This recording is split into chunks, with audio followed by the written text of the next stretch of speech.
জন্য সময় দেওয়া হবে। যদিও তারা 5 ঘন্টা কাজ করবে, 8 ঘন্টার সময় সমান মজুরি তাদেরকে দেওয়া হবে ইনশাআল্লাহ।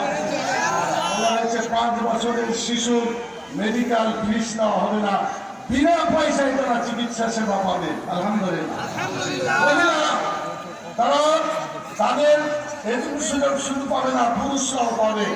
যদি কোনো পুরুষ এবং মহিলা 60 বছরের বেশি হয়, তাহলে 60 বছরের পরে যতদিন বেঁচে থাকবে ততদিন পর্যন্ত বিনা মেডিকেল ফিসে অর্থাৎ বিনা টাকায় চিকিৎসা সেবা পাবে। বলেন আলহামদুলিল্লাহ।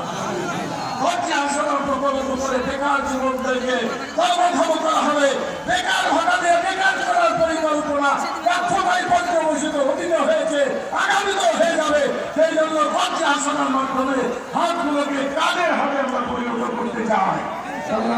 বন্ধুগণ, আর 3 এবং 4 হচ্ছে ভালো কাজ করে মানুষকে আরামে থাকতে দেওয়া, আর খারাপ কাজ বন্ধ করে মানুষকে অশান্তির হাত থেকে শান্তি দেওয়া।